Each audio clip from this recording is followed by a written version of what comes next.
শব্দ বুঝে কোরআন পড়ি সিরিজের আজকের শব্দ ২০ হাকিমুন। এর অর্থ প্রজ্ঞাবান, প্রজ্ঞাময়। পবিত্র কোরআনে এই শব্দটি পুনরাবৃত্ত হয়েছে ৯৭ বার। অর্থাৎ আমরা হাকিমুন এই শব্দটি শেখার মাধ্যমে আমরা কোরআনের ৯৭টি শব্দ আমরা শিখে ফেলেছি ইতোমধ্যে, আলহামদুলিল্লাহ। ইরশাদ হয়েছে সূরা নম্বর ৬৪ সূরা তাগাবুন আয়াত নম্বর ১৮, আলিমুল গায়বি ওয়াশ শাহাদাতিল আজিজুল হাকিম।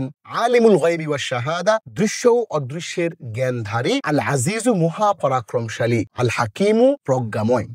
আলিমুল গায়বি ওয়াশ শাহাদাতিল আজিজুল হাকিম, দৃশ্য ও অদৃশ্যের জ্ঞানধারী, মহা পরাক্রমশালী, প্রজ্ঞাময়। এটি হাকিমু শব্দটি এটি সিফত বা নাআত বা অ্যাডজেক্টিভ বা গুণবাচক শব্দ। তাহলে এই হাকিমু শব্দটি ভালো করে বুঝে শেখার মাধ্যমে পুরো কোরআনের ৯৭টি শব্দ কিন্তু আমাদের আয়ত্ত হয়ে গেল, আলহামদুলিল্লাহ। আসসালামু আলাইকুম ওয়া রাহমাতুল্লাহি ওয়া বারাকাতুহু।